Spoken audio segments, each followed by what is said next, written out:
కొన్ని విషయాలను కొందరే చెప్పాలి. కొన్ని రకాల ప్రకటనలు కొందరే చెయ్యాలి. అందులోనూ రాజకీయంలో ఉన్నవారు ఒకటికి 2 సార్లు ఆలోచించుకుని ప్రకటనలు చేయాలి. కానీ ఇప్పుడు వైసీపీలో ఆ పరిస్థితి లేదు.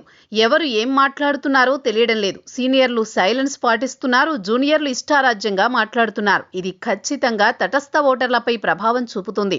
ఎంతవరకు వైసీపీ శ్రేణులకు రుచించే మాటలు వాడే నేతలకు పార్టీలో ప్రోత్సహిస్తున్నారు. తటస్థులతో పాటు కొత్త ఓటు బ్యాంకును ఆకట్టుకునే ప్రయత్నాలు జరగడం లేదు. పార్టీలో పరిణామాలు కూడా అలానే ఉన్నాయి. ఒకప్పుడు దేశవ్యాప్తంగా వైసీపీ గురించి చర్చ జరిగింది. జగన్ విజయంపై జాతీయ స్థాయిలో సైతం ఆశ్చర్యపడేవారు. కానీ ఇప్పుడు అదే వైసీపీ పక్క రాష్ట్రంలో వేరే పార్టీ విజయంలో క్రెడిట్ వెతుక్కునే పరిస్థితి దాపురించింది. తమిళనాడులో అన్నాడీఎంకే, డీఎంకే దశాబ్దాలుగా వైరి వర్గాలుగా కొనసాగుతూ వస్తున్నాయి.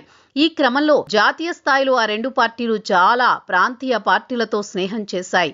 అయితే వారి స్నేహము శాశ్వతం కాదు, శత్రుత్వము ఉండదు. కరుణానిధితో చంద్రబాబు బాగానే ఉండేవారు. చంద్రబాబును జయలలిత గౌరవించేవారు. రాజశేఖర్ రెడ్డితో సైతం వారికి సంబంధాలుండేవి. కానీ అవి రాష్ట్ర సరిహద్దులు దాటి వచ్చేవి కావు.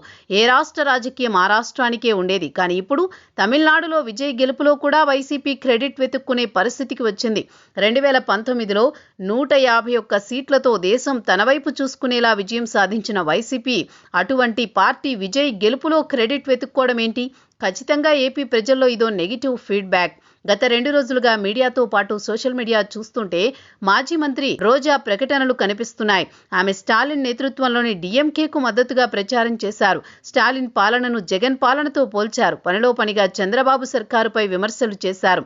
ఇప్పుడు అదే రోజా విజయ్ కోసం మాట్లాడుతున్నారు. జగన్తో విజయ్కు చాలా పోలికలున్నాయని చెబుతున్నారు. ఖచ్చితంగా జగన్ ఫోటో పెట్టుకోవడం వల్ల విజయ్ గెలిచారని నిస్సిగ్గుగా ప్రకటించుకుంటున్నారు. 10 రోజుల కిందట ఇదే రోజా స్టాలిన్ను ఆకాశానికి ఎత్తేసి జగన్తో పోల్చారు. ఇప్పుడు అదే ఆమె జగన్తో విజయ్కు పోలిక పెట్టి మాట్లాడుతున్నారు. అయితే ఇది వైసీపీ శ్రేణులకు సైతం మింగుడు పడ్డం లేదు.